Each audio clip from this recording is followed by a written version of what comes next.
a government information agency program that keeps you informed on what the administration has been doing that will create a better environment for citizens. In this week's presentation for the period February 6th through 13, 2015, GPL rates slashed by 10%, children showcase their talents at matrimony competitions, GPHC skills capacity boosted, and housing sector advances in leaps.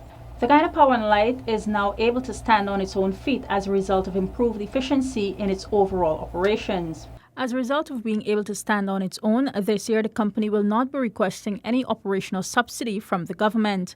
Brassington, however, pointed out that the company would continue to seek financing from the government for capital projects to be carried out by the company. So we're very happy that we're able to stand on our own feet this year and enjoy the benefit of these lower fuel prices. And we're looking to pass on what we can to you. Meanwhile, GPL's Chief Executive Officer Bharat Dindyal said several factors have contributed to the company standing its own operational cost. These, he said, include improved fuel mix, loss reduction, and a 99.5% rate of tariff collection. Over the past 2 years, the company has been receiving funding for capital projects from the government. Brassington also stated that the accumulation of foregone revenue over the years has also contributed to the company's sound financial standing. As it stands right now, the foregone revenue for the GPL up to the end of 2014 stood at approximately 29 billion Guyana dollars. Under its license, the company is allowed to go back and recover foregone revenue in subsequent years. Also coming out of the company's efficient operating systems, Guyanese will now enjoy a 10% reduction in tariff effective from March of this year. Children from various schools across the 10 administrative regions took to the stage at the National Cultural Center to portray their talents as they sought to take home the winning prize in making their region proud. The last of the children's competition was held on February 12 and 13 at the National Cultural Center, while on February 14 the much-hyped costume parade saw a large turnout from students across the regions. The final competition showcased riveting performances from primary and secondary students who would have copped first position in their education district regional competitions. In the dance aspect of the competition, students portrayed energetic and spectacular performances which made the audience jump to their feet as they cheered the contestants. This segment featured performance in the categories of religious belief, fantasy, legends and tradition, and social commentary. Growing tall and strong.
Meanwhile, masquerade, which plays an important role in Guyana's culture, was showcased by several schools with splendid performances.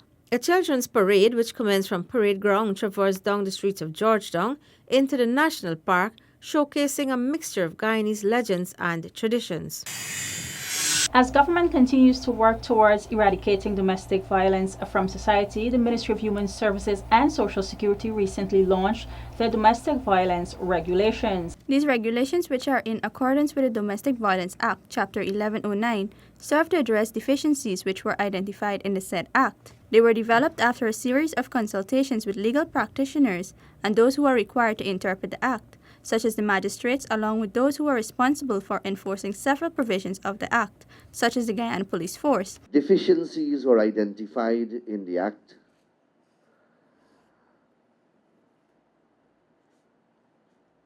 shortcomings were identified practically in terms of getting the benefits of the Act enjoyed by those who are the victims of domestic violence.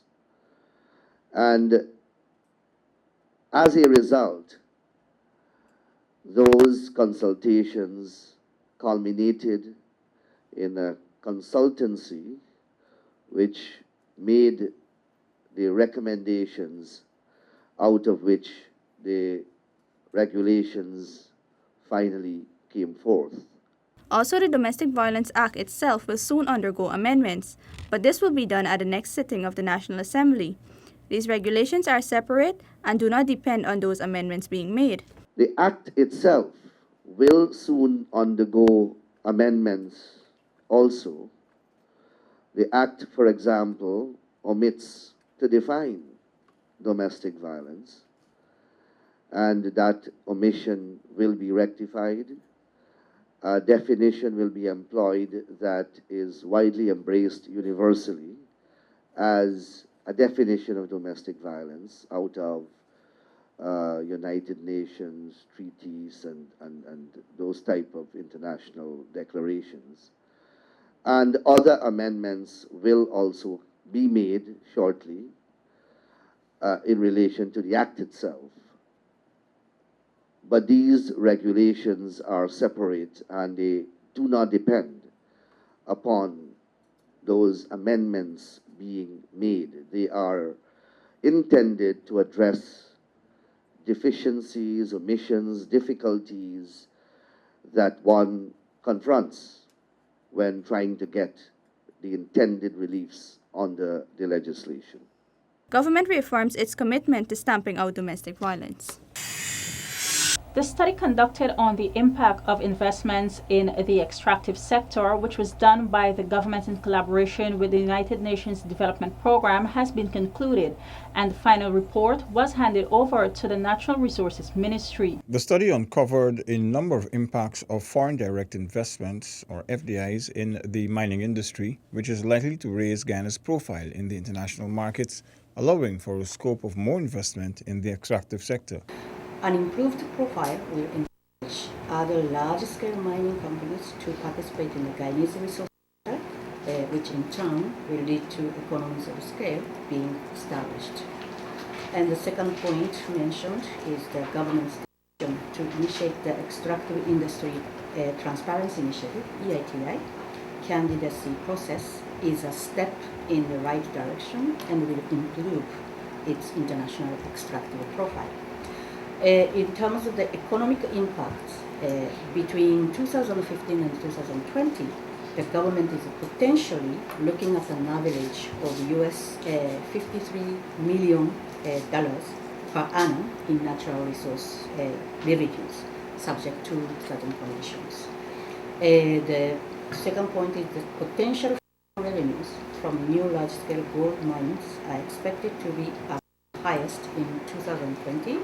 Around $100 billion, and then decline over the next decade. A number of environmental impacts were also observed, some of which include the degradation of water quality in mining areas, along with that of habitats and increased deforestation. Further, the study provided a number of recommendations, some of which included the revision and updating of mining codes, standards, and institutionalizing a stronger environmental compliance and enforcement mechanism, among others. In recognition of that, was in fact the primary motive for us engaging UNDP to develop the study to tell us perhaps one, what we've been doing, if we've been doing it correctly, and what else we need to do, and what types of policies and arrangements that we need to develop. Also, I'm quite sure it would lend a better appreciation to all stakeholders to know what is taking place and what we need to do collectively, because some of the recommendations you've enumerated here are not only recommendations that for government's imposition, but would require stakeholders buy-in. And if stakeholders recognize that if we take these steps, we can bring greater benefits to the people, having the UNDP and having the type of technical work done will allow us to formulate, implement, and even monitor the type of policies and arrangements that we have. We intend to look at the study very closely.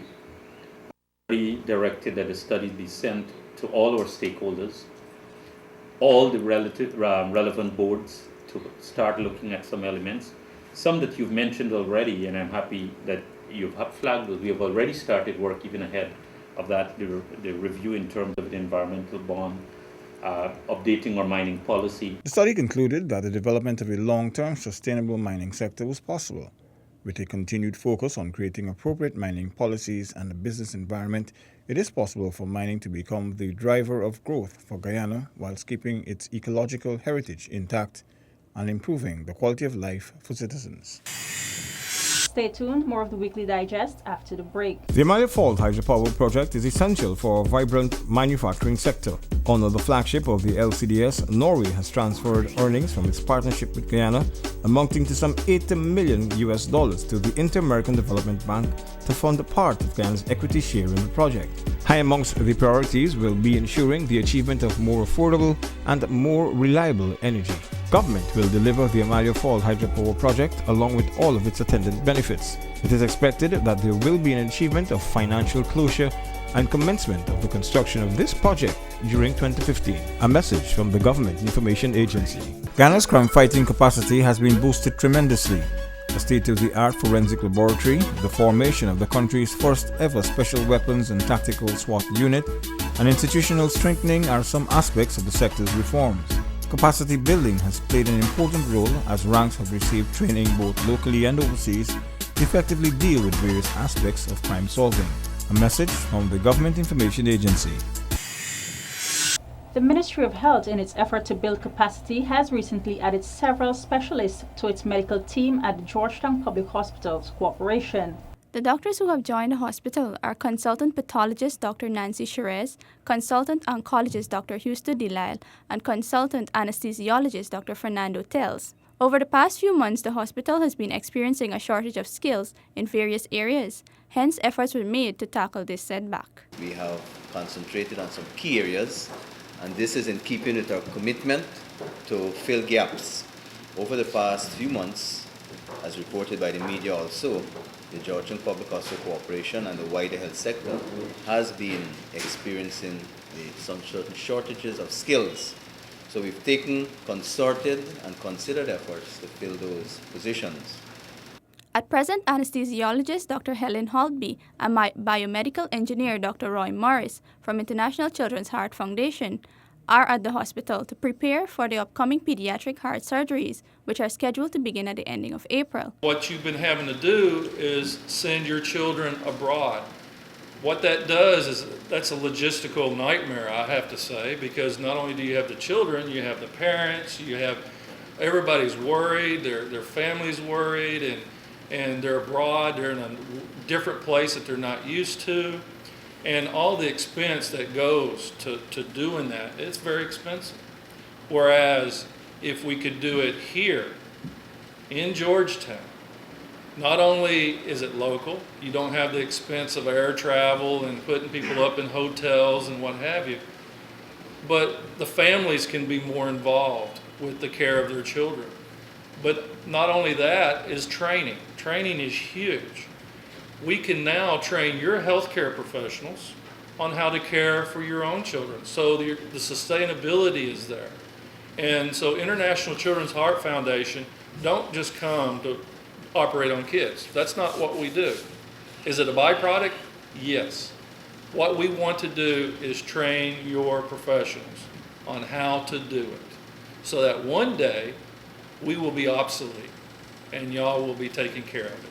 And then we're going to count on your healthcare professionals to help us abroad somewhere else in the world to help them out as well. And so that's our philosophy. Now, in order to do this, there's certain things that we got to look at. So that's why I came 2 weeks ago to look at the facilities. What do you need to create a sustainable program? One of the things that I saw is you need another heart-lung bypass machine. Those are very expensive. They're about $170,000 brand new in the United States, US dollars. Well, we just happen to have a donation from Halifax, Canada. and that was donated to the International Children's Heart Foundation. And as of today, tomorrow it should be shipping, tomorrow, to Georgetown. And so what we will be doing is putting that in place here in Georgetown, so you'll have your own equipment to be able to take care of your kids. Also, life support equipment, ventilators and things of that nature. We're going to be sending 4 ventilators. One baby log, Draeger baby log 8000 for the real small infants, and 3 Siemens 300s that will take care of anywhere from pediatrics to adults.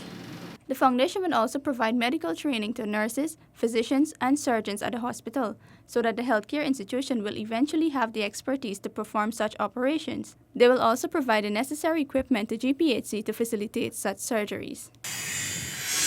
With no housing program in Guyana 23 years ago, Guyanese had to face poor infrastructure and no housing vision. It was long years of waiting, but today their dreams have come through of owning a home. With the advent of the PPPC administration in 1992, the Guyanese dream was rejuvenated with a housing program second to none. It is now a model in the Caribbean. With large housing schemes developed countrywide, hundreds of thousands of citizens are now first-time home owners, and joining them are other families who are now receiving house lots through the one-stop shops across the country. Housing schemes have been established at Zila, Tushen, Iflat, Anna Catharina, Cornelia Idle, Lenora, Zeeburg, De Willem, and Parfait Harmony, among other areas on the West Demerara. Among other areas where housing schemes are also located are Diamond and Eccles on the East Demerara, whilst roads are currently being built in some of the areas. Meanwhile, in 2014, $4.4 billion was spent on housing in Guyana, whilst in 2013, $3.1 billion, 2012, $3.6 billion, 2011, $3.3 billion, and in 2010, $2.8 billion. These monies were utilized for providing the basic infrastructure to accommodate applicants who began building their own homes. Additionally, loans have been secured for other infrastructural development, which will see work completed on numerous remaining applications whilst owners await their turn. Today, over 100,000 Guyanese families have benefited from government house lots. The Agriculture Ministry, in collaboration with the Guyana Rice Development Board, introduced 2 high-yielding rice varieties in keeping with technological advancements in the industry. The 2 new varieties, the GRDB 14 and the Maris Delight Aromatic, were developed locally at the Burma Rice Research Center, Region 5. A semi-commercial trial was done on a 5-acre plot to compare the GRDB 10 with the new varieties, and it was observed that the yields are very similar. After 92, there was a takeoff back in the industry where a lot of emphasis was paid in agriculture. All of us realized and know that agriculture really is the backbone of the Guyana economy. And from 92 onwards, we have seen various varieties that we're talking about. New genetic breeding of the GRB 9, 10, 11, 12, aromatic 13, and GRB 14. These new varieties certainly have been enhancing the industry for over 2 decades now. And I'm sorry sure the new variety, introduction of the new variety, much more will be done in favor of farmers and the economy as a whole. When compared with GRDB 9 and 10, the GRDB 14 is a better option in terms of production, since it generates high yields as well as those of the GRDB 10. Meanwhile, the aromatic rice is also high yielding and has a robust plant type. This grain is less vulnerable to attacks from pesticides and diseases and was produced with significant resistance level. What I did just now was I ate the aromatic rice, and I find it very tasty in terms of the taste as well as the flavor on your tongue. It was excellent. I really enjoyed it. I have the plain rice, the aromatic rice, and it's really nice. Right? It's very good rice. Under the management of the GRDB, which is responsible for the management of the rice industry, 4 high-yielding rice varieties have been introduced over the past 3 years, namely GRDB 9, 10, 11, and 12. Their yields are as high as 60 bags per acre. During Cabinet's statutory meeting at the Office of the President this week, several issues of national concern were discussed. The media was subsequently briefed on Cabinet's deliberations. At its February 10th statutory meeting, Cabinet expressed its satisfaction at the completion of the data entry and verification project, which was executed for the National Insurance Scheme from June to December of 2014. The clear intention of converting all the outstanding paper records, all of the outstanding paper records of contributions to the electronic database of the National Insurance Scheme. The project resulted in the discovery that approximately 1.1 million contributions remained unverified. Cabinet clearly saw the need for going public.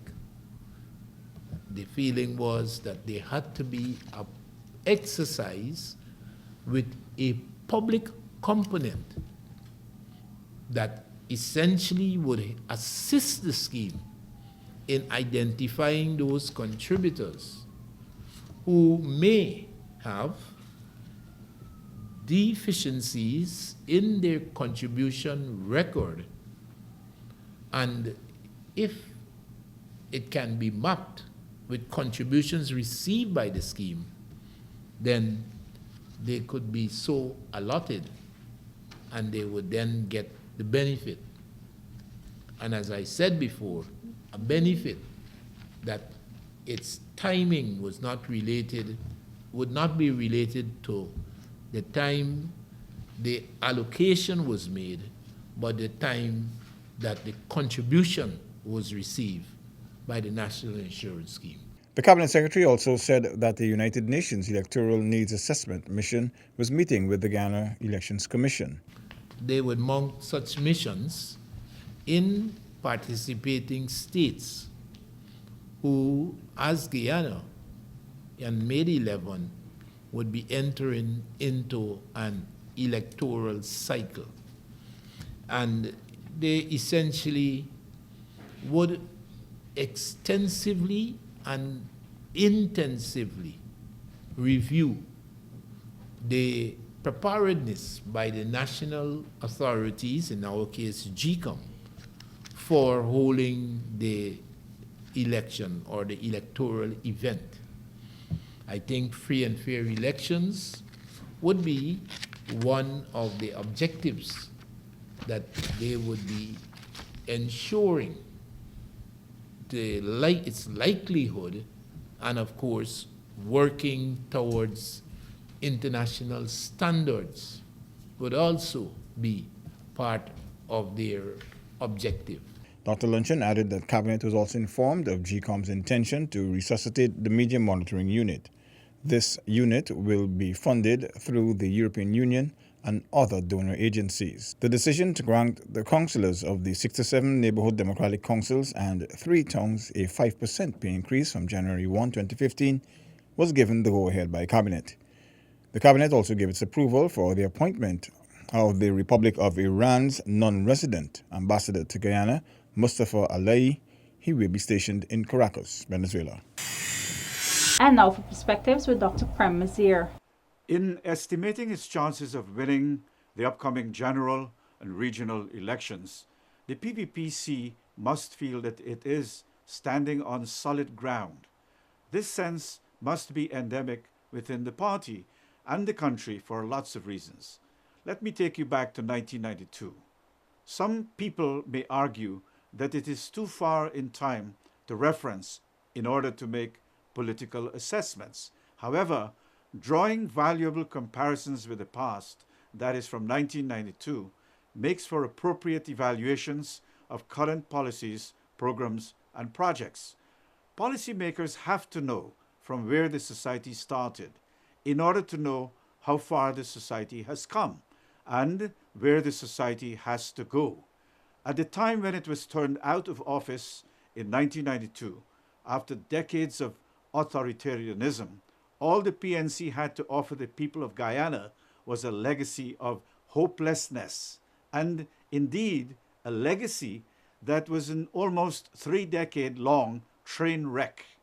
And as the 1970s arrived, the National Security Act already was primed, which suspended the right to habeas corpus and provided the PNC government with powers to constrain and detain Guyanese without trial for an undetermined period.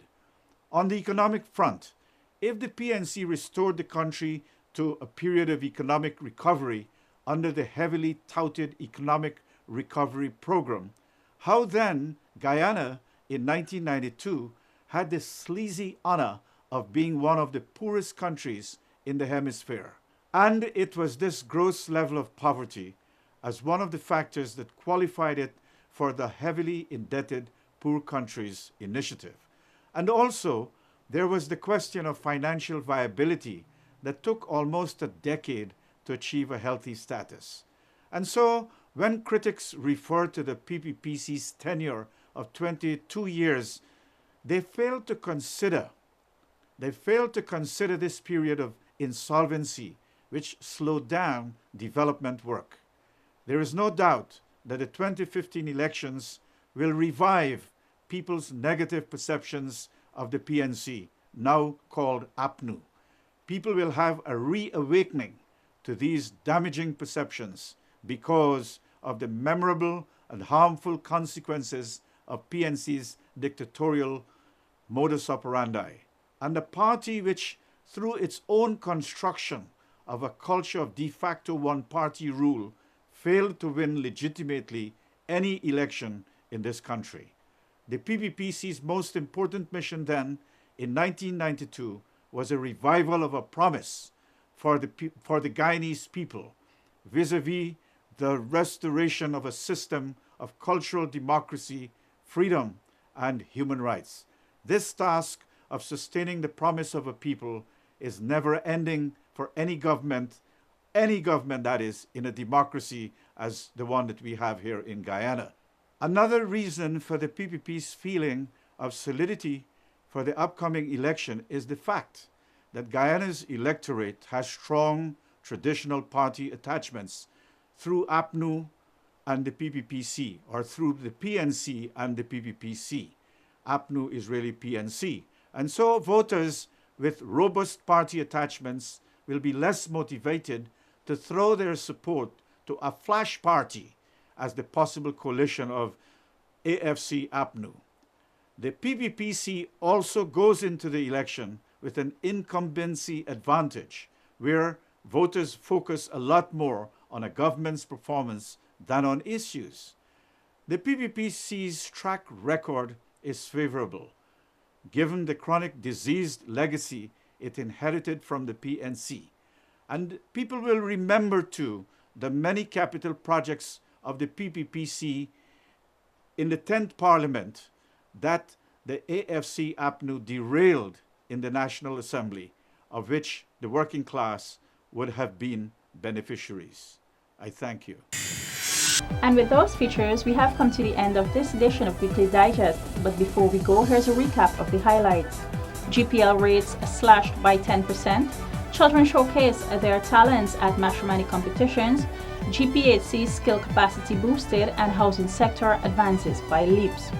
Please note that Weekly Digest and other government information can be found on our website www.gina.gov.gy, or you can send us your comments and suggestions at ginagovgy@gmail.com. Join us again next week as we highlight more of the government's programs and policies that are aimed at enhancing the lives of citizens. I'm Janelle Carter. Do have a safe week ahead. Goodbye.